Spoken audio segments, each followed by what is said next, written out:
And Srinivas Prabhuji, class అయిపోయిన తర్వాత మీకేమైనా డౌట్స్ ఉంటే అడగండి ప్రభుజీ. హరే కృష్ణ. హ్యాండ్ రైజ్ చేశారు.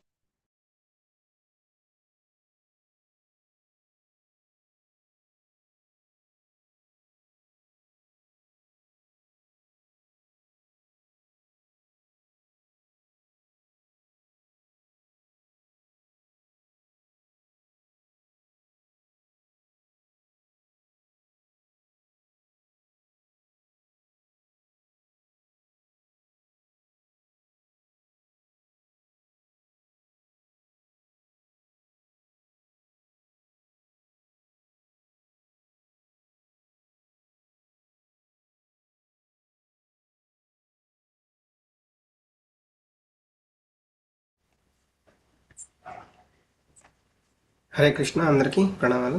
ఇస్కాన్ శ్రీ శ్రీ రాధా గోవిందాలయం మ్యాంగ్లూరు కర్ణాటక వారి తరపున 18 రోజుల్లో భగవద్గీత అవగాహన క్లాసులకి అటెండ్ అయిన అందరికీ కూడా ధన్యవాదాలు, అలాగే ప్రణామాలు.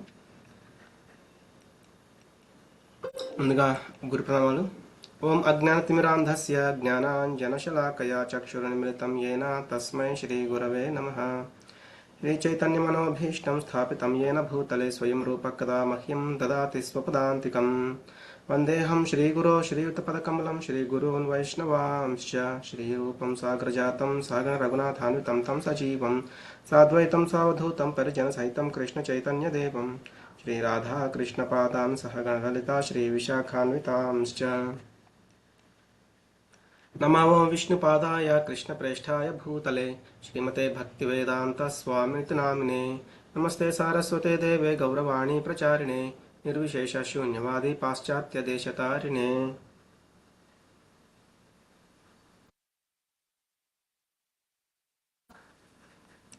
హే కృష్ణ కరుణా సింధో దీనబంధో జగత్పతే గోపేశ గోపికా కాంతా రాధా కాంత నమోస్తుతే. తప్త కాంచన గౌరాంగీ రాధే బృందావనేశ్వరి వృషభానుసుతే దేవి ప్రణమామి హరే ప్రియే. వాంఛాకల్పతరుభ్యశ్చ కృపా సింధుభ్య ఏవ చ పతితానాం పావనేభ్యో వైష్ణవేభ్యో నమో నమః.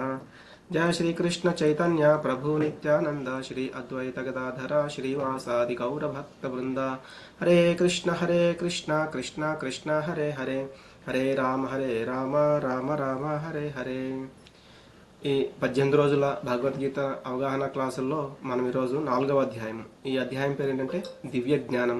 దీనినే జ్ఞానయోగం, జ్ఞాన కర్మ సన్యాస యోగం అని కూడా అంటారు.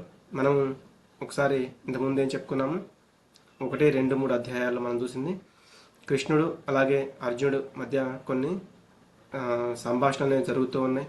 3వ అధ్యాయంలో కర్మయోగం గురించి చెప్పారు. 2వ అధ్యాయంలో జ్ఞానయోగం సాంఖ్యయోగం గురించి చెప్పారు. 1వ అధ్యాయంలో సైనిక పరిశీలన అనేది చూసాము. ఈరోజు 4వ అధ్యాయం ఏంటంటే జ్ఞానం గురించి బోధిస్తున్నారు. జ్ఞానం అంటే ఏంటి అంటే, ఒక రకంగా చెప్పాలంటే భగవద్గీత రాజవిద్య, అంటే నిజమైన జ్ఞానం అనేది భగవద్గీత. మరి భగవద్గీత గురించి మనం తెలుసుకోవడమే అసలైన యోగం. అలాగే అసలు యోగము అంటే ఏంటి అంటే, మనం భగవంతుడితో ఎలా అనుసంధానమై ఉంటాము, అదే నిజమైన యోగం అన్నమాట. అంటే యోగము అంటే కలిపేది, అంటే మనల్ని భగవంతుడిని కలిపేదే యోగము.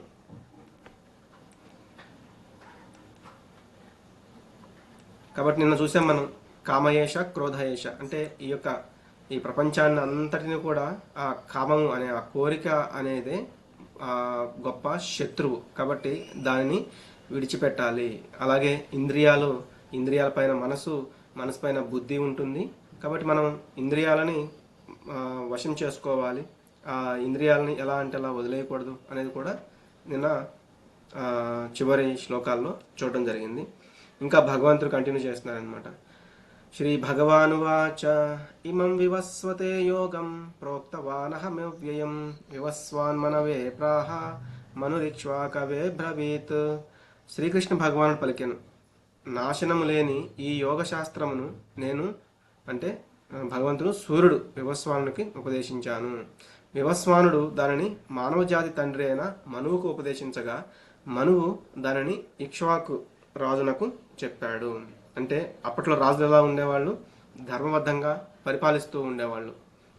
అంటే ఆ పరిపాలించేవాడు ధర్మబద్ధంగా ఉంటే మిగతా వాళ్ళందరూ కూడా అలా దాన్ని ఫాలో అవుతూ ఉండేవాళ్ళు. అంటే వాళ్ళు కూడా టైంకి పనులు కడుతూ ఉండేవాళ్ళు.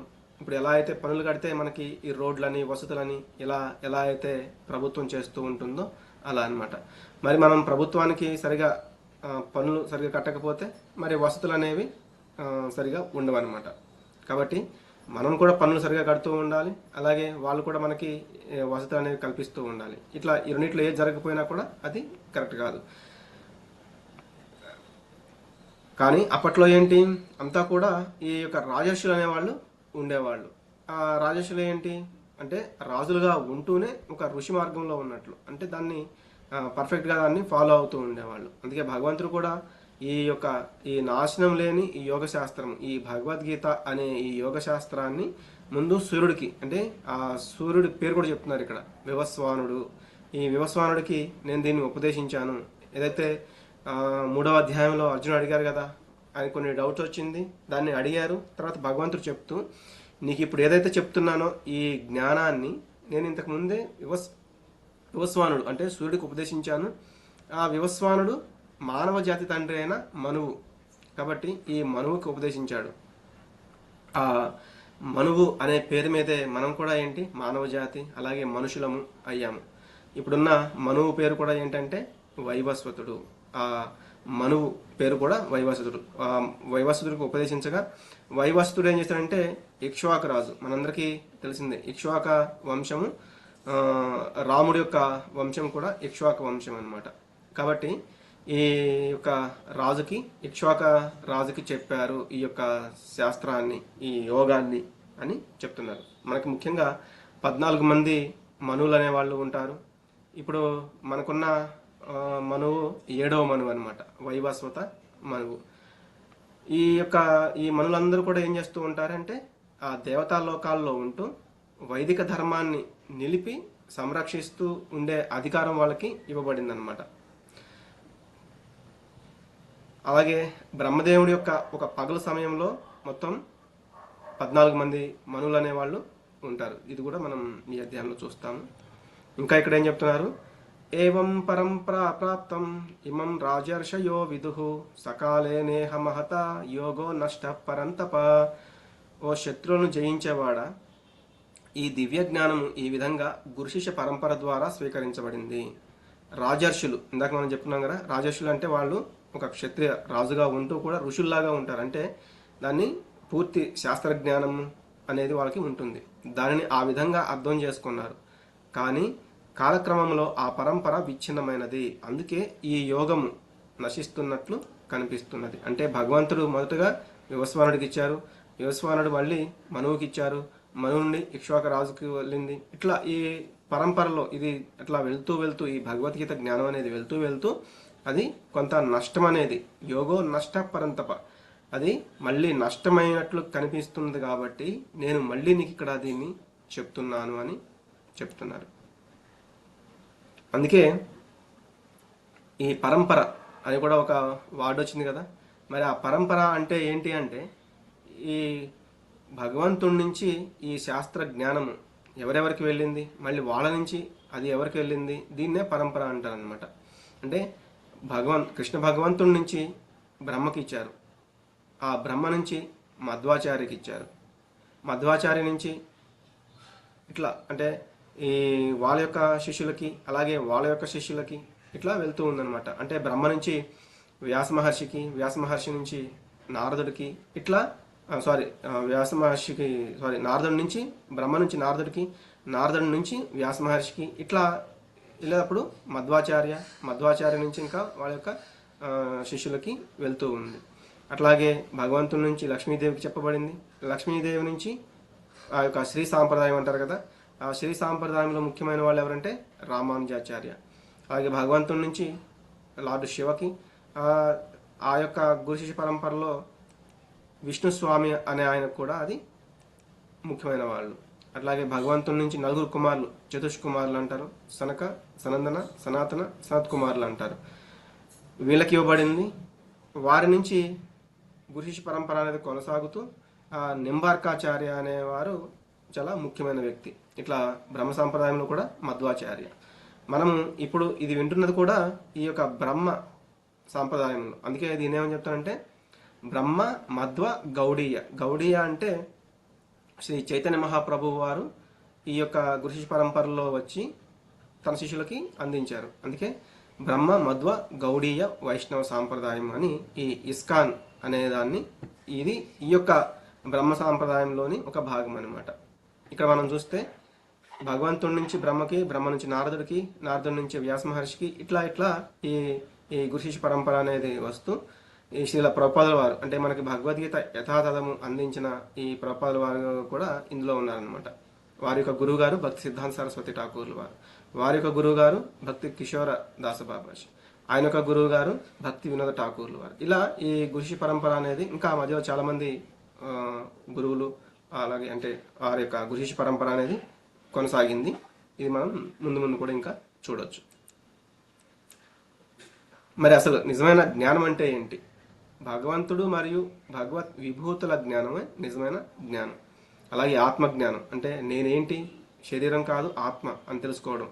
అలాగే మరి మనకి భగవంతుడికి ఉన్న సంబంధ జ్ఞానం ఏంటి అనేది తెలుసుకోవడం నిజమైన జ్ఞానము. అంటే మనం ఏంటో తెలుసుకోవాలి, భగవంతుడు అంటే ఏంటి, భగవంతుడి యొక్క విభూతులు ఏంటి అనేది తెలుసుకోవాలి. అప్పుడు మనకి భగవంతుడికి ఉన్న సంబంధం ఏంటనేది తెలుసుకోగలుగుతాము. మరి ఇందాక చెప్పారు కదా అది నష్టమైపోయినట్లు ఉంది అని. తర్వాత చెప్తున్నారు, స ఏవాయం మయా తేజ్య యోగ ప్రోక్త పురాతన భక్తోసి మే సఖా చేతి రహస్యం హేతదుత్తమం. నీవు నా భక్తుడవు మరియు మిత్రుడవు. అందుకే ఇక్కడ భక్తోసిమే సఖా చేతి, భక్తుడవి అలాగే సఖుడివి అంటే మిత్రుడవి. కావున ఈ యోగశాస్త్రం అంటే ఆల్రెడీ కొంత నశించినట్లు కనిపించింది కాబట్టి మళ్ళీ యోగశాస్త్రం యొక్క ఉత్తమమైన రహస్యాన్ని అర్థం చేసుకోగలవని భగవంతునితో గల సంబంధమును తెలియజేయు పురాతన శాస్త్రమును నేడు నీకు తెలుపుచున్నాను అని చెప్పారు.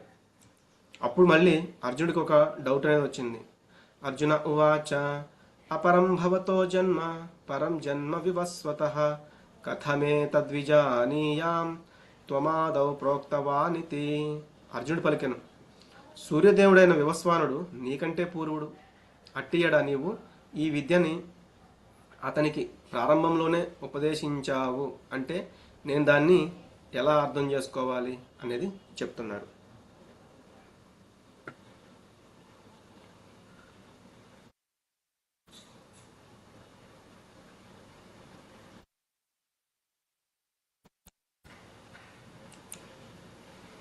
శ్రీ భగవానువాచ బహూని మే వ్యతీతాని జన్మాని తవ చార్జున తాన్యహం వేద సర్వాణి నత్వం వేత్త పరంతప. దేవదేవుడైన శ్రీకృష్ణుడు పలికెను, ఓ పరంతప, నీకును మరియు నాకును పలు జన్మలు గడిచినవి, కానీ నీవు వాటిని మర్చిపోయావు. అవన్నీ నాకు జ్ఞాపకం ఉన్నాయి. ఇక్కడ ఏం చెప్తున్నారు? అర్జునుడు అడిగారు, నువ్వు భగవంతుడివి నువ్వు ఈ యొక్క శాస్త్రాన్ని ముందే ఆల్రెడీ వివస్వానుడు అంటే సూర్యుడికి చెప్పానంటున్నావు కదా, మరి మనిద్దరం చూస్తే ఒకే వయసు వాళ్ళం, కానీ మీరు ముందే సూర్యుడికి ఎలా చెప్పారు? మరి దీన్ని నేను ఎలా అర్థం చేసుకోవాలి అని అర్జునుడు అడుగుతున్నారు. ఎలా చాలా వినయంగా అడిగారు అనమాట. అంతేగాని ఏదో ఎగతాళిగా కానీ లేకపోతే నువ్వు అసలు అలా ఎలా అవుతావు, అది కరెక్ట్ కాదు అనే అహంకారంతో కానీ ఎలా అడగలేదు, చాలా దీనంగా అడుగుతున్నారు. అప్పుడు చెప్తున్నారు, నువ్వు భౌతిక శరీరము కానీ నువ్వు ముందు ఆత్మస్వరూపుడివి, కానీ ఇప్పుడు భౌతిక శరీరంలో ఉన్నావు. దానివల్ల ఏమవుతుంది? మాయలో కప్పబడి ఉన్నావు. ఎందుకు?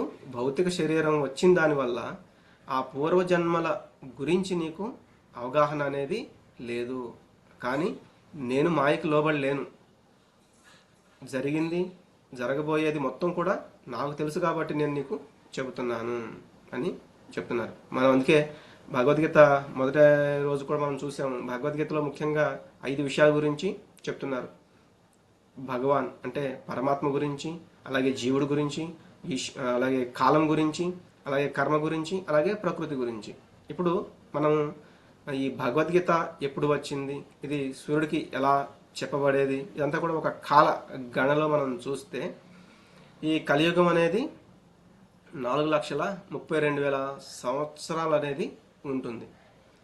దీనికి డబల్ అంటే ఇంటూ 2 ద్వాపర యుగం అనేది ఉంటుంది. అలాగే త్రేతాయుగం అనేది కలియుగము ఇంటూ 3 అనమాట. అలాగే సత్యయుగం అనేది కలియుగము ఇంటూ 4. కాబట్టి ఈ 4 కూడా మళ్ళీ కలిస్తే ఒక దివ్యయుగం అవుతుంది. దాన్ని ఒక మహాయుగము అంటారు. అంటే సత్య, త్రేత, ద్వాపర, కలియుగాలు కలిస్తే ఒక దివ్యయుగం అవుతుంది. అటువంటి ఈ దివ్య యుగాలు ఇప్పటికీ 27 సార్లు అయిపోయాయి ఈ 4 చక్రాలు కూడా. కాబట్టి 27 ఇంటూ 4,32,000 సంవత్సరాలు ఇంటూ 10 ఎందుకు అంటే, మరి సత్య, త్రేత, ద్వాపర, కలియుగాలు కలిపితే 1 ఇంటూ 2 అంటే ప్లస్ 2, 3 ప్లస్ 3, 6 ప్లస్ 4 అనమాట. సత్యయుగం 4 అనుకున్నాం కదా ఇట్లా. కాబట్టి ఇవి అంటే 10 అంతా కూడా కలిపితే ఇన్ని లక్షల సంవత్సరాలు అనేది వస్తుంది. ఆల్రెడీ 27 సార్లు 4 యుగ చక్రాలు గడిచిపోయాయి. ఇప్పుడు 28వ యుగ చక్రం అనేది నడుస్తూ ఉంది. మళ్ళీ దీంట్లో కూడా ఆల్రెడీ మనకి ఏమైపోయాయి, సత్యయుగం అయిపోయింది, త్రేతాయుగం అయిపోయింది, ద్వాపర యుగం అయిపోయింది. మరి ఈ మూడింటిని కలిపితే 9 వస్తుంది. 9 ఇంటూ మళ్ళీ 4,32,000 సంవత్సరాలు, 38 లక్షల సంవత్సరాలు అనేది వస్తుంది. అట్లాగే ఇప్పటికీ కలియుగంలో అంటే భగవంతుడు ఎప్పుడైతే అర్జునుడికి చెప్పారో అది చెప్పి కూడా 5,000 సంవత్సరాలు దాటిపోయింది, 5,120 సంవత్సరాలు కూడా దాటిపోయింది అనమాట. ఇది కూడా కలిపి ఈ మను జీవితకాలం అనేది 1,205 లక్షల సంవత్సరాలు అనేది. అంటే మనువు కంటే ముందు భగవానుడు తన శిష్యుడైన సూర్యుడికి చెప్పాడు. అంటే మనువు జీవిత కాలమే ఇది వస్తుంది. దాన్ని బట్టి ఈ గీతని అంటే భగవద్గీతని సూర్యుడికి వివస్వానుడు అంటే ముందే ఉన్నాడు కాబట్టి సూర్యుడికి ఉపదేశించాను కాబట్టి, సూర్యుడు తర్వాత మనువుకు వచ్చింది కాబట్టి ఈ మనువు యొక్క కాలంలో, ఇందాక మనం చెప్పుకున్నాం కదా, మనువు యొక్క కాలంలో కూడా ఇంత కాలం అనేది జరిగిపోయింది. దీన్ని బట్టి చూస్తే ఒక 1,200 లక్షల సంవత్సరాల ముందే ఈ వివస్వానుడికి ఇది బోధించడం జరిగింది అని ఇక్కడ చెప్తున్నారు.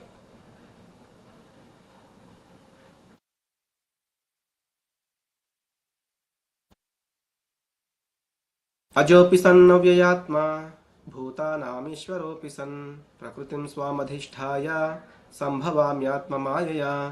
నేను పుట్టుకలేని వాడిని, నాశనము లేని వాడినను, సమస్త ప్రాణులకు ప్రభువైన ఉండి కూడా ఆది అయిన దివ్య రూపముతో నేను ప్రతి యుగంలో అవతరిస్తూ ఉంటాను. అంటే భగవంతుడు ఈ లోకానికి ఎందుకు వస్తారు అనేది కూడా మళ్ళీ భగవంతుడు చెప్తున్నారు. ఆత్మమాయ అని, అంటే నా ఇష్ట ప్రకారం నేను వస్తాను అని. మన శరీరం నాశనం అయిపోతుంది. కొంతమంది అంటూ ఉంటారు భగవంతుడు ఎప్పుడు చనిపోయారు అని. కానీ అలా అనకూడదు. ఎందుకంటే ఆయనకి పుట్టుక కానీ నాశనం కానీ ఉండదు. ఆయన దేహమైన ఆయనైనా అంతా కూడా ఏంటి, ఆధ్యాత్మికం. అందుకే భగవంతుడికి అటువంటి మరణం అనేది ఉండదన్నమాట. ఆయనవన్నీ కూడా అవతారాలు. మనకేంటంటే పుట్టినరోజు, మరణించిన రోజు, అలాగే కొంతమంది మహాత్ములు అని చెప్తూ ఉంటారు. వాళ్ళకేంటంటే ఆవిర్భావ దినోత్సవం, తిరోభావ దినోత్సవం ఇలా. కానీ భగవంతుడికి అవతారం స్వీకరించడము, అలాగే అవతారం పరిసమాప్తి చేయడము. అలాగే ఆయన వచ్చినప్పుడు కూడా నవ్వుతూ ఉంటారు. మనం చూస్తే ఎప్పుడైతే ఆ చెరసాలలో ఆయన చతుర్భుజాకారంలో దర్శనమిస్తారు ఆ దేవకి వసుదేవులకి. తర్వాత చిన్నపిల్లవాడిగా ఉంటూ కూడా ఆయన నవ్వుతూ వస్తారనమాట. కానీ మనం ఏడుస్తూ వస్తాము.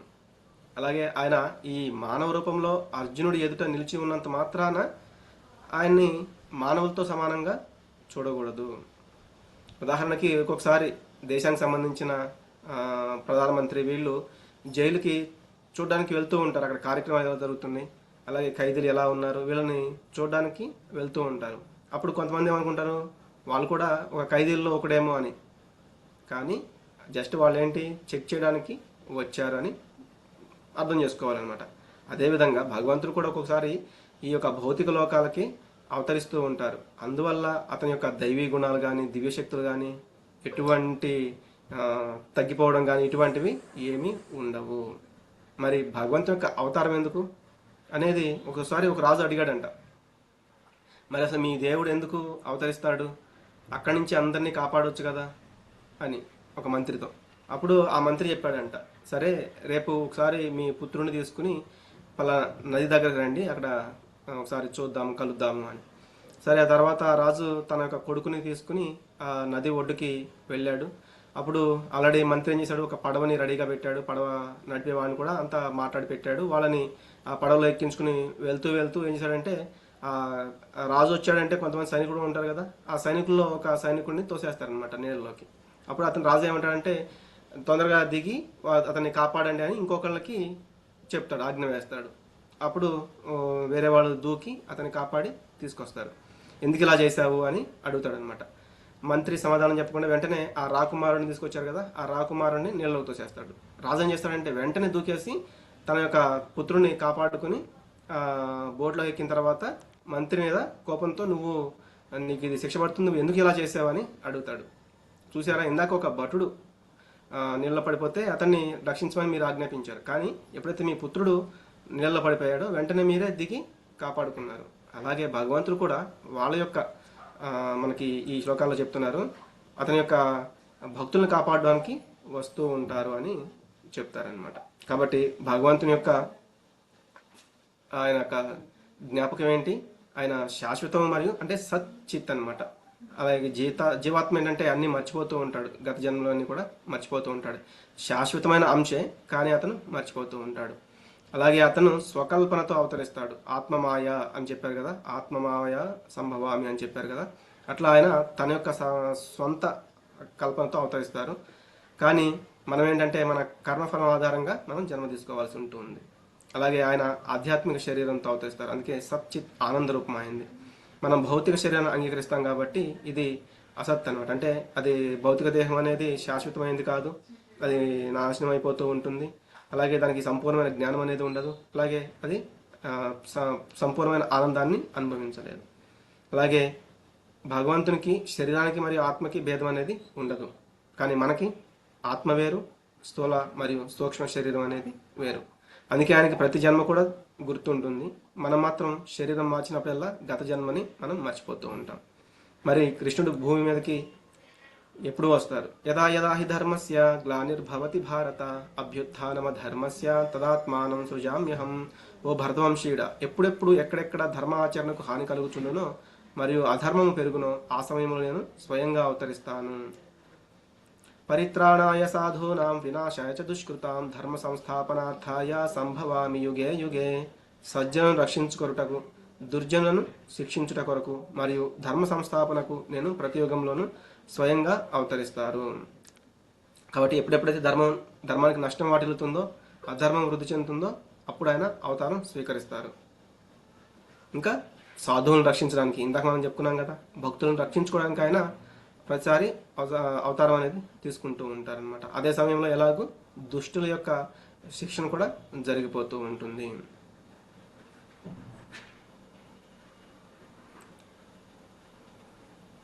కాబట్టి భగవంతుడు ఇలా అవతరించినప్పుడు వాళ్ళు చెప్తారు, ఇలా నువ్వు చతుర్భుజాకారంలో ఉంటే నీ మీద మాకు అటువంటి ఆ ప్రేమ, ఆ అనురాగం ఎలా దక్కుతుంది, కాబట్టి నువ్వు చిన్నపిల్లవాడిగా మారమని. అప్పుడు ఆయన చిన్నపిల్లవాడిగా మారి అక్కడి నుంచి అంటే మరి ఆయన యొక్క లీల ద్వారా ఇదంతా కూడా చేస్తూ అనంతశేషుడు కూడా వస్తాడు. ఆయనకి ఎప్పుడు సేవ చేయడానికి సిద్ధంగా ఉంటాడు. ఈయన ఆ యమున నది దాటుకుని వాళ్ళు అక్కడ యశోదానందుల ఇంటికి వెళ్తారనమాట. మరి ఇవి ఎవరైతే తెలుసుకుంటారో వాళ్ళకి ఇక్కడ ఏం చెప్తున్నారు? జన్మ కర్మ చ మే దివ్యం ఏవం యో వేతి తత్వతః త్యక్త్వా దేహం పునర్జన్మ నైతి మామేతి సో అర్జున. ఓ అర్జున, నా జన్మ మరియు కర్మల దివ్య స్వభావాన్ని తెలుసుకున్నవారు తమ దేహం విడిచిపెట్టిన తర్వాత తిరిగి ఈ భౌతిక జగత్తులో జన్మించరు, నా నిత్య శాశ్వత ధామానికి వారు వస్తారు అని చెప్తున్నారు. అంటే ఆధ్యాత్మిక జ్ఞానం కనుక ఉంటే వాళ్ళు ఇటువంటి తెలుసుకోగలుగుతారు. భగవంతుడి యొక్క అవతారాలు ఏంటి, ఆయన చేస్తున్న లీలలేంటి, ఇవన్నీ తెలుసుకుంటారు. కాబట్టి ఆ విశేషాలను ఎవరైతే తెలుసుకుంటారో వాళ్ళు ఇటువంటి దేహం, ఈ మానవ దేహం త్యజించిన తర్వాత మళ్ళీ ఇంకొక దేహం తీసుకుని భౌతిక లోకాలకు రావాల్సిన అవసరం ఉండదు, భగవంతుని ధామాన్ని చేరుకోవచ్చు. అది నిత్య శాశ్వతమైనది. అందుకే ఈ యొక్క దామోదర లీల, ఆయన దుర్యోధనుడు ఎప్పుడైతే శాంతి దూతగా ఆయన ఆ హస్తినాపురానికి వెళ్తారో అక్కడ దుర్యోధనుడు బంధించాలని చూస్తారు. ముందు చెప్పడానికి ప్రయత్నం చేస్తారు. ఇద్దరు అన్నదమ్ములు పిల్లలు కాబట్టి అందరూ వాళ్ళకి 5 ఊళ్ళన్నా ఇవ్వండి, వాళ్ళకి అర్ధరాజ్యం ఇవ్వాలి, కాకపోతే కుదరకపోతే 5 ఊళ్ళన్నా ఇవ్వండి, వాళ్ళు పాలించుకుంటారంటే వాళ్ళు ఎంత చెప్పినా కూడా దుర్యోధనుడు వినడు. అప్పుడు ఏం చేస్తాడు, ఇతన్ని ఇనుప సంఖ్యలు తీసుకొచ్చి బంధించాలని చూస్తాడు. కానీ ఆయన ఆ, ఆయన శరీరాన్ని పెద్దగా పెంచుకోవడము, ఒక రకంగా పాక్షికమైన విశ్వరూపాన్ని ప్రదర్శిస్తారు అక్కడ. కాబట్టి ఆ దేహ శరీర కాంతిలో వాళ్ళు సరిగా చూడని కూడా చూడలేరు ఆ యొక్క భగవంతుని రూపాన్ని. కానీ అదే కృష్ణుడు ఇక్కడ యశోదాదేవికి ఎప్పుడైతే ఈ దామోదర లీల అంటారు, ఆయన ఒక కుండను పగలగొట్టాడని తన తల్లి మీద చిరుకోపంతో ఆ పాలకుండని పగలగొడతాడనమాట. అప్పుడు వెంటనే వచ్చి యశోదాదేవి పట్టుకోవాలని చూస్తుంది. ఎంత పరిగెత్తినా కూడా ఆయన దొరకడు. అప్పటికి ఆవిడకి రొప్పుతూ అలసిపోయి విపరీతమైన చెమటలు కూడా గారిపోతూ ఉంటాయి.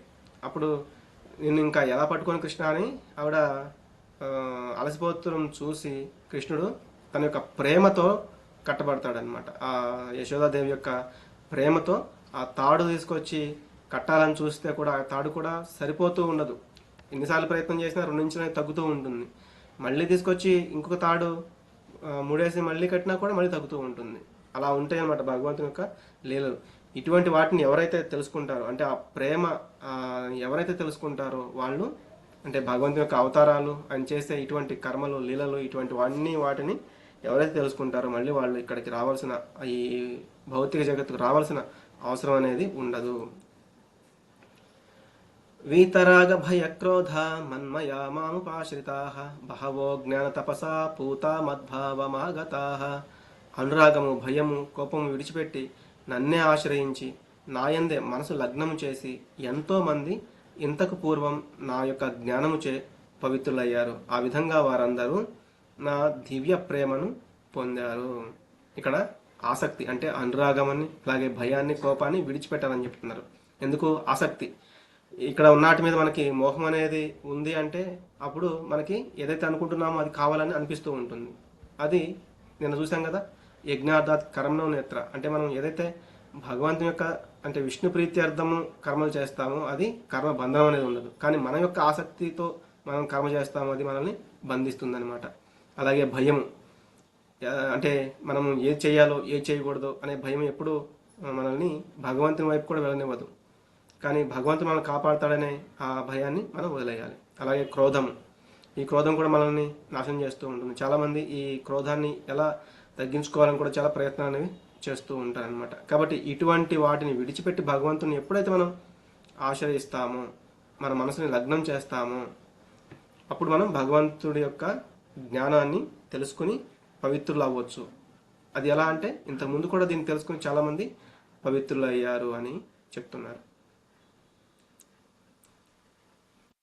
ఏ యథా మాం ప్రపద్యంతే తాం తథైవ భజామ్యహం మమ వర్త్మానువర్తంతే మనుష్యా పార్థ సర్వశః. ఎవరు ఏ విధంగా నన్ను శరణుజొచ్చుతారో ఆ విధంగా వారిని నేను అనుగ్రహిస్తాను. ఓ అర్జున, అందరూ అన్ని విధాల నా మార్గాన్నే అనుసరిస్తున్నారు. ఇక్కడ చూస్తే చాలామంది గోపికలు వాళ్ళు భగవంతుణ్ణి ఏ విధంగా అయితే వాళ్ళు అర్చిస్తున్నారో, ఆరాధిస్తున్నారో వాళ్ళకి ఆ విధంగానే ఆయన దక్కుతూ ఉంటారు. అలాగే యశోదాదేవి ఆయన ప్రేమతో కట్టివేయాలనుకుంటుంది కాబట్టి ఆవిడకి ప్రేమనిస్తారు. అలాగే కొంతమంది గోవులు ఉన్నాయి అనుకోండి, ఆ గోవులు కూడా ఆయన పట్ల అనురాగంతో, ప్రేమతో ఉంటాయి. వాటిని ఆ విధంగా ఆయన అనుగ్రహిస్తూ ఉంటారు. ఇట్లా అంటే ఎవరు వారి యొక్క భావనను బట్టి వాళ్ళు ఏ విధంగా భగవంతుని తెలుసుకోవాలనుకుంటున్నారో వాళ్ళకి ఆ విధంగానే, కొంతమంది నిరాకారంగా భగవంతుని తెలుసుకోవాలని చూస్తూ ఉంటారు, వారికి ఆ విధంగానే బ్రహ్మజ్యోతి రూపంలో ఆయన కనబడుతూ ఉంటారు. ఇట్లా అనమాట. కానీ అన్ని విధాలు కూడా భగవంతుని మార్గాన్ని, అంటే నిరాకారం అవ్వచ్చు, సాకారం అవ్వచ్చు, వాళ్ళు ఏం చేసినా కూడా వాళ్ళు మరి చూస్తున్న మార్గం ఏంటి అంటే భగవంతుడు నిర్దేశించిన మార్గాలనే వాళ్ళు ఫాలో అవుతారనమాట. కానీ ఒక్కొక్క దానికి టైం పట్టవచ్చు, ఒక్కొక్క దానికి మనం త్వరగా వెళ్ళిపోవచ్చు. సపోజ్ ఇప్పుడు మనం ఇక్కడ నుంచి ఢిల్లీకి వెళ్ళాలి అంటే ట్రైన్స్ ఉంటాయి, వాటిల్లో కూడా కొంత లేట్గా వెళ్ళే ట్రైన్లు ఉంటాయి, కొంత త్వరగా వెళ్ళే ట్రైన్లు ఉంటాయి, ఫ్లైట్స్ ఉంటాయి, బస్సులు ఉంటాయి. ఇట్లా అంటే మనకున్న ఇదిని బట్టి మనం ఎలా వెళ్ళగలిగితే అలా అంటే మనం ఢిల్లీ అనేది చేరుకోవచ్చు అనమాట. కానీ ఇంతలా చెప్తున్నా కూడా కొంతమంది ఏంటంటే భగవంతుణ్ణి ఆరాధించరు. ఎందుకు అంటే వాళ్ళకున్న కోరికలను బట్టి వాళ్ళు ఏం చేస్తారు, కాంక్షంత కర్మణాం సిద్ధిం యజంత ఇహ దేవతా క్షిప్రం హి మానుషే లోకే సిద్ధిర్భవతి కర్మజ. ఈ భౌతిక జగత్తులో జనులు కర్మల్లో విజయం కోరుకున్న కారణంగా వారు దేవతలను పూజిస్తారు. సహజంగా వారు ఈ జగత్తులో త్వరగానే కర్మల ఫలాలను పొందుతారు. అంటే ఏదో కావాలి, ఏదో ఆ, పొందాలి. కాబట్టి సపోజ్ ఇప్పుడు ఆ, శరీరం యొక్క ఆరోగ్యం, సూర్యుడికి పూజలు చేస్తూ ఉంటారు, లేకపోతే సరస్వతి దేవికి అంటే విద్య రావాలి, ఇట్లా అనమాట. వీళ్ళందరూ ఆ యొక్క తాత్కాలికమైన కోరికలను కోరుకుంటూ ఉంటారు. కానీ ఆ శాశ్వతమైన దాన్ని మనం పొందాలి. సహజంగా వాళ్ళేంటి, ఈ భౌతిక జగత్తులో ఉన్నప్పుడు నేను ఈ యొక్క పుణ్యకార్యం చేస్తే నాకు ఈ ఫలితం కావాలి అనే విధంగా దేవీ దేవతల్ని ఆరాధిస్తూ ఉంటారు. కొంతమంది లక్ష్మీదేవికి ఆరాధిస్తారు ధనం కావాలని, ఇంద్రుడికి ఎందుకు, వాళ్ళు ఆరోగ్యం బాగుండాలని, లేకపోతే ఇంద్రుడు ఏదన్నా ఇంద్రియ భోగ వాంఛలు ఉంటే వాటిని తీరాలని. అలాగే చండీ యాగాలు చేస్తూ ఉంటారు, ఉద్యోగం రావాలి, లేకపోతే ఇంకా ప్రమోషన్ రావాలి, ఇట్లా అనమాట. సో వాటికి సంబంధించి మనకి యజ్ఞాల్లో కూడా ఉంటూ ఉంటాయి. అంటే ఏదో ఒక పూజ ఉంటుంది, ఆ పూజ చేస్తే నీకు ఈ ఫలితం అనేది ఉంటుంది. ఇవన్నీ కూడా మన యొక్క సుఖాల కోసం వాటిని మనం చేస్తూ ఉంటాము. చాతుర్వర్ణ్యం మయా సృష్టం గుణకర్మ విభాగశః తస్య కర్తారమపి మాం విద్యాకర్తారమవ్యయం. గుణములు వాటితో సంబంధం ఉన్న కర్మల ప్రకారం మానవ సమాజంలోని 4 విభాగాలు నాచే సృష్టించబడ్డాయి. ఈ విధానమునకు నేను కర్తనైనప్పటికీ మార్పు లేని వాడిని కనుక నన్ను ఆకర్తగా తెలుసుకోవాలి. ఇక్కడ వర్ణాశ్రమ విధానం అనేది చెప్పబడింది. ఈ బ్రాహ్మణ, క్షత్రియ, వైశ్య, శూద్ర ఈ ఏవైతే ఉన్నాయో ఇవన్నీ కూడా భగవంతుడి నుంచి వచ్చాయి అని చెప్తున్నారు. అవి ఎలా నిర్ణయించబడ్డాయి, ఎలా డివైడ్ చేయబడ్డాయి అంటే వాళ్ళు ఏ గుణంలో ఉన్నారు, అలాగే వాళ్ళు ఎటువంటి కర్మలు చేస్తున్నారు వాటిని బట్టి. అంతేగాని ఒక డాక్టర్ కొడుకు ఎలా అయితే డాక్టర్ కాలేడు, ఎంబీబీఎస్ చదివితేనే డాక్టర్ అవుతాడు. అలాగే బ్రాహ్మణుడి యొక్క వంశంలో పుట్టినంత మాత్రాన అతడు బ్రాహ్మణుడు కాదు. అతడు బ్రాహ్మణు యొక్క లక్షణాలను పొందగలిగితే, గుణాలను పొందగలిగితే, అతడు చేసే కర్మల ఆ విధంగా ఉండగలిగితే అతడు బ్రాహ్మణుడు అవుతాడు అనమాట. కాబట్టి ఈ 4 విభాగాలు కూడా నాచే సృష్టించబడ్డా కూడా మళ్ళీ వీటికి నేను అకర్తగానే నన్ను తెలుసుకోవాలి. అంటే వీటిల్లో నేను బంధించబడలేను అని చెప్తున్నారనమాట. నమాం కర్మాణి లింపంతి నమే కర్మఫలే స్పృహ ఈతి మాం యోభిజానాతి కర్మభిర్న సబధ్యతే. కర్మలు నన్ను అంటవు, నేను కర్మఫలముల యందు కూడా ఆసక్తులను కాదు. ఎవరైతే నన్ను ఈ విధంగా తెలుసుకుంటారో వారు కర్మ బంధనములలో చిక్కుకోరు. అంటే ఆయన ఎటువంటి అంటే కర్మలు చేస్తే కర్మ ఫలితాలు అనేవి ఆయనకు అంటుకోవు. అలాగే వాటి పట్ల కూడా ఆయన ఆసక్తి అయి లేడు. అట్లా ఎవరైతే మనం తెలుసుకోగలుగుతున్నామో వాళ్ళు కూడా ఈ కర్మ బంధనంలో చిక్కుకోరు. ఎందుకంటే ఒకసారి ఏదైతే సుధాముడికి ఆయన కాళ్ళు కడిగి నీళ్లు నెత్తిమీద చల్లుకుంటారనమాట. మరి ఆయన అక్కడ సాక్షాత్గా దేవాది దేవుడు. ఇంకో రకంగా చూస్తే ఆ మధురా నగరానికి రాజుగా ఉన్నారు. కానీ ఆ ద్వారకలో ఉన్నప్పుడు, మధురలో ఉన్నప్పుడు వస్తారు కదా, అప్పుడు ఆ సుధామ వచ్చినా కూడా ఆయన రాజుగా ఉన్నా కూడా ఆయన చేయవలసిన అవసరం లేదు, కానీ అవి చేస్తారనమాట. అలాగే భీష్ముడి మీదకి రథచక్రం తీసుకుని వెళ్తారు. అర్జునుడి మీద విపరీతంగా ఆయుధాలు కురిపిస్తూ ఉన్నప్పుడు ఆయుధం పట్టనని చెప్పారు, కానీ ఆయన మీదకి వెళ్తారనమాట.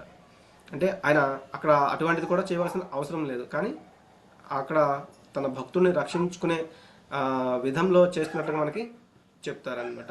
అలాగే గోపబాలులతో తిరుగుతూ ఉంటారు. వాళ్ళకు ఒక్కొక్కసారి బలరాముడికి పాదాలు ఈనవుతూ ఉంటాడు. అంటే అక్కడ ఆయనకి సేవ చేయాల్సిన అవసరం లేకపోయినా చేస్తూ ఉంటారు. ఇటువంటివన్నీ కూడా ఆయన చేస్తూ ఉంటారనమాట.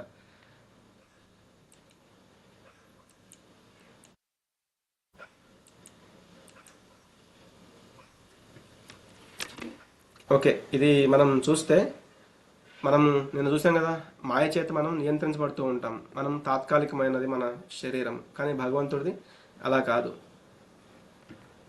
ఇందాక మనము ఆ బ్రాహ్మణ, క్షత్రియ, వైశ్య, శూద్ర ఇవి కూడా చెప్పుకున్నాం కదా. బ్రాహ్మణులు అంటే సత్వగుణంలో ఎవరైతే ఉన్నారో వాళ్ళు బ్రాహ్మణులుగా చెప్పబడతారు. అలాగే రజోగుణంలో, అలాగే రజోగుణంలో ఎవరైతే ఉన్నారో వాళ్ళు క్షత్రియులుగా చెప్పబడతారు. రజో తమో గుణం మిశ్రమై ఎవరైతే ఉన్నారో వాళ్ళు వైశ్యులుగా చెప్పబడతారు.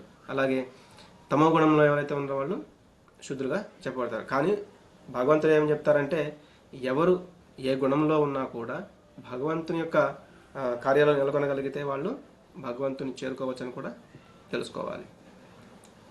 కిం కర్మ కిమ కర్మేతి కవయోప్యత్ర మోహితాః తత్తే కర్మ ప్రవక్ష్యామి యజ్ఞాత్వా మోక్షసే అశుభాత్.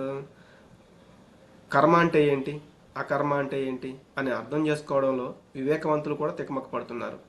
కావున ఇప్పుడు నేను నీకు ఈ కర్మ రహస్యం వివరిస్తాను. దీన్ని తెలుసుకోవడం ద్వారా నిన్ను నీవు భౌతిక బంధముల నుండి విడిపించుకోవచ్చు. అంటే ఏదో ఒక మంచి పని చేద్దాం అనుకోవడం కర్మ, చేయరాని పనులు, విరుద్ధమైన పనులు చేయడం, శాస్త్రాలకు విరుద్ధంగా పనులు చేయడం అవి వికర్మ. భగవంతుడి కోసం చేయడం ఏం చేసినా కూడా అది అకర్మ అవుతుంది. అంటే దానికి కర్మ ఫలితం అనేది, కర్మ బంధనం అనేది ఉండదన్నమాట.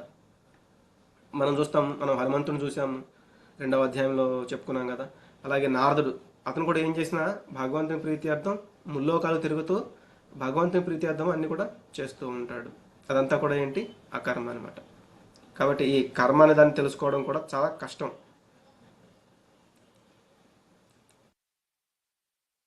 కర్మణో హ్యపి బోద్ధవ్యం బోద్ధవ్యం చ వికర్మణః అకర్మణశ్చ బోద్ధవ్యం గహనా కర్మణో గతి. ఈ కర్మరహస్యాల గురించి అర్థం చేసుకోవడం చాలా క్లిష్టమైనది. అందుకే కర్మ, వికర్మ, అకర్మ ఈ మూడింటి యొక్క స్వభావాన్ని గురించి తప్పకుండా తెలుసుకోవాలి.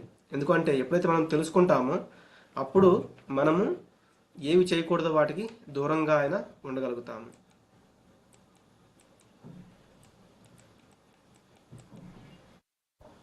కాబట్టి కర్మ, అలాగే వికర్మ, అలాగే అకర్మలు మనము ఇంద్రియ నియంత్రణ మరియు చిత్తశుద్ధికి దోహదపడే విధంగా శాస్త్రాల్లో ఏవైతే చెప్పబడిందో అది చేసే పనులు అనమాట.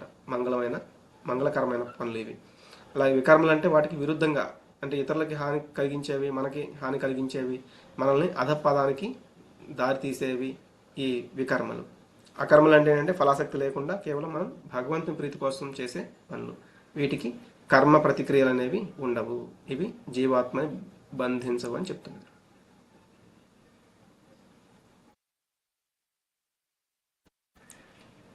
యస్య సర్వే సమారంభాః కామ సంకల్పవర్జితాః జ్ఞానాగ్నిదగ్ధ కర్మాణం తమాహు పండితం బుధాః. ఎవరి యొక్క సమస్త కర్మలు భౌతిక సుఖాల వాంఛలకు అతీతంగా ఉంటాయో, మరియు ఎవరైతే తమ సమస్త కర్మల ప్రతిక్రియలను జ్ఞానాగ్నిలో భస్మం చేస్తారో అట్టివారు జ్ఞానోదయమైన మునులచే పండితులు అనబడతారు. అంటే మనము ఈ భౌతిక సుఖాల వాంఛలకు అతీతంగా ఎప్పుడైతే కర్మలు చేస్తామో అప్పుడు అవి మనం తెలుసుకోగలుగుతాము నిజమైన జ్ఞానం ఏంటి అనేది. అప్పుడు అవి వాటికి అంటే మనం అటువంటి ఆ కర్మల యొక్క ప్రతిక్రియలను మనం జ్ఞానాగ్నిలో భస్మం చేయగలుగుతాము. వాటికి ఫలితం అంటే కర్మ బంధనం అనేది మనకి ఉండదన్నమాట. కాబట్టి ఇటువంటి జనులు తమ కర్మఫలములపై ఆసక్తి, మమకారం త్యజించిన పిదప ఎల్లప్పుడూ తృప్తితో ఉంటారు మరియు బాహ్య వస్తు విషయములపై ఆధారపడరు. కర్మలలో నిమగ్నమై ఉన్న వారు ఏమీ చేయనట్లే. అంటే ఎప్పుడైతే మనం ఇంద్రియ భోగం, కోరికలు అనేవి తగ్గించుకుంటూ ఉంటామో, భౌతికమైన కోరికలు, వాటి పట్ల ఆసక్తి, మమకారం ఎప్పుడైతే త్యజిస్తామో, అంటే వాటిని విడిచిపెడతామో అప్పుడు మనం తృప్తిగా ఉండొచ్చు. ఎందుకు, ఈ బాహ్య వస్తు విషయాలపై మనకి ఆశ అనేది ఉండదు కాబట్టి. అప్పుడు మనం కొన్ని కర్మలు అంటే చూడడానికి కొన్ని కార్యాలను చేస్తూ ఉన్నా కూడా మనము ఏమీ చేయనట్లే, అంటే అకర్మ, అంటే ఏమీ చేయనట్లే అవుతుంది. బ్రహ్మార్పణం బ్రహ్మహవిః బ్రహ్మాగ్నౌ బ్రహ్మణాహుతం బ్రహ్మైవ తేన గంతవ్యం బ్రహ్మకర్మ సమాధినా. ఈ కృష్ణ చైతన్యం నందు సంపూర్ణంగా నిమగ్నుడైన మానవుడు భగవద్ధామమును నిస్సందేహంగా పొంది తీరును. స్వీకరించేది, అర్పించేది అను రెండూ కూడా బ్రహ్మమే అయినటువంటి ఆధ్యాత్మిక కర్మలయందు అతడు పూర్తిగా తత్పరుడై ఉంటాయి, అందులకు కారణము. అంటే ముఖ్యంగా మనం ఆధ్యాత్మికమును అనేది ఏంటో తెలుసుకోవాలి. ఈ యుద్ధరంగం అనే ఆ యజ్ఞ స్థలము, అర్జునుడు ఒక పండితుల్లాగా మాట్లాడుతున్నాడు. అప్పుడు ఇక్కడ చెప్తున్నాడు అనమాట, నువ్వు ఏం చేసినా అంటే ఇక్కడ స్వీకరించేదైనా నువ్వు అర్పించేదైనా రెండు కూడా బ్రహ్మమే. ఇటువంటి ఈ ఆధ్యాత్మిక కర్మలు మనము తత్పరుడై ఉండడమే అందులకు కారణము. అంటే ఆధ్యాత్మికత అనేది ఏంటనేది తెలుసుకోవాలి. తద్విద్ధి ప్రణిపాతేన పరిప్రశ్నేన సేవయా ఉపదేక్ష్యంతి తే జ్ఞానం జ్ఞానినస్తత్వదర్శినః. మరి ముఖ్యంగా జ్ఞానం గురించి ఇందాక నుంచి చెప్తూ ఉన్నారు కదా, మరి ఆ జ్ఞానం మనం ఎలా తెలుసుకోవాలి? ఒక గురువుని దరిచేరి సత్యము నేర్చుకుంటకు ప్రయత్నించు, వినయంతో ఆయనని ప్రశ్నలు అడుగుతూ ఆయనకు సేవ చేస్తూ ఉంటే అటువంటి జ్ఞాని నీకు జ్ఞానోపదేశం చేయగలడు. మరి ఇందాక మనం ఏది కర్మ, ఏది వికర్మ, ఏది అకర్మ అనేది ఎలా తెలుసుకోవాలి అనే డౌట్ వస్తుంది. అప్పుడు మనం ఏం చేయాలి? మనం ఒక గురువుని దరిచేరాలి, వినయంగా ఆయనకి సేవ చేస్తూ, వినయంతో పరిప్రశ్నేన సేవయ అంటున్నారు, మనం పరిప్రశ్నలు అడగాలి. అప్పుడు ఆయన ఉపదేశంతితే జ్ఞానం, ఆయన ఆ జ్ఞానాన్ని మనకి ఉపదేశిస్తారు.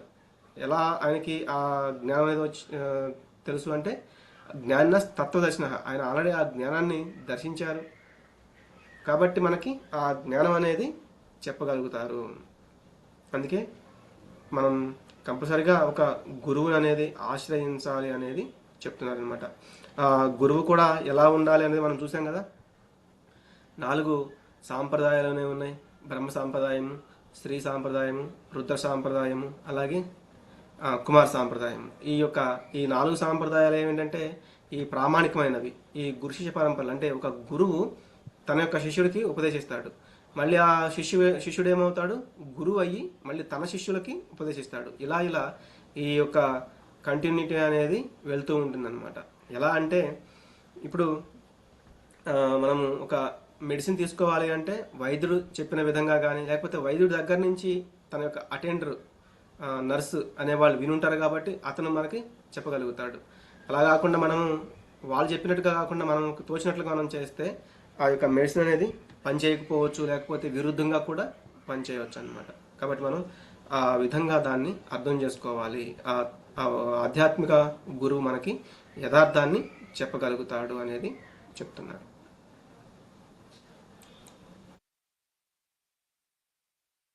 ఇంకా, ఓ అర్జున, ఆత్మదర్శి అయిన గురువు ద్వారా జ్ఞానోదయం సాధించిన పిమ్మట నీవు మరలా మోహంలో పడిపోవు. ఎందుకంటే ఈ జ్ఞాన ప్రకాశంతో నీవు సమస్త ప్రాణులు భగవంతుని అంశలే అని, అవి నాయందే స్థితమై ఉన్నాయని గ్రహిస్తావు. ఎప్పుడైతే గురువు ద్వారా మనం జ్ఞానం సంపాదించామో అప్పుడు తెలుసుకుంటాము ఈ మోహంలో పడిపోకూడదు. అలాగే ఈ సమస్త ప్రాణులు భగవంతుని యొక్క అంశలు అని, అవన్నీ కూడా భగవంతునిలో స్థితమై ఉన్నాయని తెలుసుకోగలుగుతాము. అపిచేదసి పాపేభ్య సర్వేభ్య పాపకృత్తమః సర్వం జ్ఞానప్లవేనైవ వృజినం సంతరిష్యసి. ఇంకా ఏం చెప్తున్నారంటే, పాపులందరిలో కూడా పరమ పాపిష్టి వారు అని పరిగణించబడిన వారు కూడా ఈ యొక్క ఆధ్యాత్మిక దివ్య జ్ఞానం అనే పడవలో స్థితుడై ఉండి ఈ ప్రాపంచిక భవసాగరాన్ని దాటిపోవచ్చు. ఈ భౌతిక భవసాగరం ఏదైతే ఉందో దాన్ని దాటిపోవడానికి మనకి ఆల్రెడీ మనం ఎన్నో తప్పులు చేసి ఉండొచ్చు, చాలా పాపిష్టి వాళ్ళమై కూడా అయి ఉండొచ్చు. అందుకే మనం ఇంకా భగవంతుని యొక్క ఆధ్యాత్మిక జ్ఞానంలోకి వెళ్ళలేక ఇక్కడ ఆగిపోయాం. అంటే మనం బహునాం జన్మనామంతి అని చెప్తారు, అంటే ఎన్నో జన్మల తర్వాత భగవంతుని యొక్క జ్ఞానం తెలుసుకోగలుగుతాము. మరి మనం ఇంకా ఈ యొక్క భౌతిక లోకంలోనే ఉన్నాము అంటే మనం ఏదో పాపకార్యాలు చేసి ఉంటాము. అందుకే ఇక్కడ ఉన్నామన్నమాట. కాబట్టి మనం ఏం చేయాలి? ఈ ఆధ్యాత్మికం అనే దివ్య జ్ఞానం అనే పడవలో అంటే ఆ నిజమైన ఆధ్యాత్మిక ఆచార్యాన్ని మనం పొందగలిగితే ఆ పడవ ఆ తీరానికి దాటుతుందన్నమాట. యథైదాంసి సమిద్ధోగ్ని భస్మసాత్ కురుతే అర్జున జ్ఞానాగ్ని సర్వకర్మాణి భస్మసాత్ కురుతే తథా. ఓ అర్జున, మండే అగ్ని కట్టెలను బూడిద చేయనట్లు జ్ఞానాగ్ని కూడా ఈ భౌతిక కర్మల నుండి జనించే ఫలాలన్నింటినీ కూడా భస్మం చేయును. ఎట్లా అయితే ఈ అగ్ని ఏం చేస్తుంది? బాగా భగభగ మండుతూ ఉండే అగ్ని ఎన్ని దాంట్లో మనం కట్టెలేసినా కూడా బూడిదైపోతూ ఉంటుంది అనమాట. అలాగే మనం కూడా ఎప్పుడైతే నిజమైన ఈ ఆధ్యాత్మిక జ్ఞానం అనేది మనం తెలుసుకుంటామో అప్పుడేమవుతుంది, మనం ఏదైతే ఈ భౌతిక కర్మలని వాటి ద్వారా అంటే మనం ఎన్నో పాపకార్యాలు చేసి ఉండొచ్చు, వాటి ద్వారా వచ్చే ఫలాలు ఏవైతే ఉన్నాయో అవన్నీ కూడా దీంట్లో భస్మం అయిపోతూ ఉంటాయి అన్నమాట.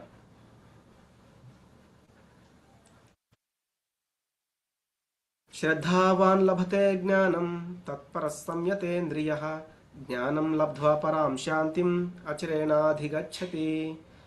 కాబట్టి ఎప్పుడైతే మనం ఆ దివ్యజ్ఞానం తెలుసుకుని శ్రద్ధ విశ్వాసాలు కలిగి మన యొక్క మనో ఇంద్రియాల నియంత్రణ ద్వారా అభ్యాసం చేస్తే అప్పుడు మనం దివ్య ఆధ్యాత్మిక జ్ఞానం పొందడానికి అర్హులమవుతాము. ఇటువంటి ఈ శ్రేష్టమైన లౌకిక జ్ఞానం కాదు, అది అలౌకిక జ్ఞానం అనమాట, శ్రేష్టమైనది. వాళ్ళు అటువంటి జ్ఞానాన్ని పొందినప్పుడు అతి త్వరగా శాశ్వతమైన పరమ శాంతిని పొందుతారు. కానీ జ్ఞానం లేకుండా, విశ్వాసం లేకుండా మరియు అనుమానం పడే స్వభావం గల వాళ్ళు, అంటే ఈ భగవద్గీత అనేది అసలు భగవంతుడు ఏదైతే ఇచ్చాడో దాన్ని ఎవరైతే నమ్మట్లేదో అటువంటి స్వభావం కలిగిన వాళ్ళు ఆ భగవంతుని యొక్క జ్ఞానాన్ని, ఆ ఆధ్యాత్మిక జ్ఞానాన్ని పొందలేరు. ఎందుకంటే ఎప్పుడు కూడా అనుమానం మనసు కలిగిన వాళ్ళకి ఈ లోకంలో కానీ అలాగే పరలోకంలో కానీ ఎప్పుడు కూడా సుఖం అనేది ఉండదు అని చెప్తున్నారు. ఎందుకంటే ఎప్పుడు కూడా ఓకే ఇది నేను ఇలా చేసేయచ్చు, అంటే భౌతిక కార్యం భౌతిక వాంఛతో చేసేయచ్చు, భగవద్గీతలో ఇలా చెప్పబడింది అది కరెక్ట్ కాదు అంటే ఏమో అది నేను ఎప్పుడు చూశాను, నేను ఎప్పుడు విన్నాను. ఎందుకంటే సరైన గురువు లేడు, సరైన ఆధ్యాత్మిక జ్ఞానం అనేది లేకపోతే ఎప్పుడు కూడా సందేహం ద్వారా ఏమవుతుంది, మనసు వారి యొక్క మాట వినదు. కాబట్టి అటువంటి వాళ్ళకి ఎప్పుడు కూడా శాంతి అనేది ఉండదు. ఎప్పుడు కూడా ఈ భౌతిక వాంఛలలో ఉంటూ ఉంటాము. వీటి వల్ల ఏమవుతుంది, రెండవ అధ్యాయంలో చూసాం కదా, అవి తీరుతూ ఉంటేనేమో మళ్ళీ మళ్ళీ తీర్చుకోవాలనిపిస్తూ ఉంటుంది, అవి తీరకపోతే క్రోధం అనేది కలుగుతుంది. ఆ క్రోధం వల్ల బుద్ధి నశిస్తుంది, బుద్ధి నశించడం వల్ల మనకి శాంతి అనేది ఉండదు, స్మృతి భ్రమించిపోయి మనం పతనం చెందుతూ ఉంటాము. దానివల్ల మనకి శాంతి అనేది, సుఖం అనేది ఉండదు. తస్మాదజ్ఞాన సంభూతం హృత్సం జ్ఞానాసినాత్మనః చిత్వైనం సంశయం యోగం ఆతిష్ఠోత్తిష్ఠ భారత. అందువల్ల అజ్ఞానం మూలంగా నీ హృదయంలో తలెత్తిన సందేహాలను జ్ఞాన ఆయుధం ద్వారా ఖండించు, యోగంలో స్థితుడివై యుద్ధం చేయడానికి లెమ్ము అని చెప్తున్నారు. అంటే ఆయన ఈ యొక్క మనసు అలాగే ఆయన ఇంద్రియాలు వాటి యొక్క భావనలను అనుసరించి ఆయన ఏమన్నారు, నేను యుద్ధం చేయలేను, వాళ్ళందరినీ చూస్తుంటే నా మనసు భ్రమించిపోతుంది, నా యొక్క ఇంద్రియాలు తప్పించిపోతున్నాయి, నేను ఈ యుద్ధం చేయలేను అని ఆయన చెప్పారు కదా. కాబట్టి నువ్వు నిజమైన ఈ భగవద్గీత జ్ఞానం ఏదైతే తీసుకున్నావో ఇది తెలుసుకున్న తర్వాత ఏమవుతుంది, నువ్వు ఆ జ్ఞానం అనే ఆయుధం ద్వారా దాన్ని ఖండించేయవచ్చు. నీకు ఎటువంటి సందేహాలు ఉన్నా కూడా దాన్ని ఖండించి వేసిన తర్వాత నువ్వు ఇప్పుడు యుద్ధం చేయడానికి లేచి నువ్వు యుద్ధం చెయ్యి ఓ అర్జున, ఓ భరత వంశస్థుడా అని ఇంకా ఆయనకి చెప్తున్నారు. కాబట్టి అర్జునుడు అడిగిన ఆ ప్రశ్నలకి నిజంగా నువ్వు భగవంతుడు ఇచ్చిన ఈ భగవద్గీత జ్ఞానం ఏదైతే ఉందో, ఈ భగవద్గీత జ్ఞానం ద్వారా ఇదెందుకు ఆల్రెడీ నేను ఇంతకుముందే సూర్యుడికి చెప్పాను, కానీ అది నశించినట్లు కనపడుతుంది కాబట్టి నిన్ను మళ్ళీ శిష్యుడిగా చేసుకుని నేను నీకు ఉపదేశిస్తున్నాను. నిన్నే ఎందుకు అంటే నువ్వు భక్తుడివి అలాగే నాకు మిత్రుడివి, కాబట్టి నీ ద్వారా మళ్ళీ నేను ఈ భగవద్గీత జ్ఞానాన్ని ఇస్తున్నాను. నువ్వు ఈ జ్ఞానం తెలిసిన తర్వాత యుద్ధం చేయడానికి లేవచ్చు. ఎందుకు అంటే నీకున్న సందేహాలన్నీ కూడా ఈ జ్ఞానం అనే ఖడ్గం ద్వారా నువ్వు వాటిని ఖండించి వేయగలవు అని చెప్తున్నారు అనమాట.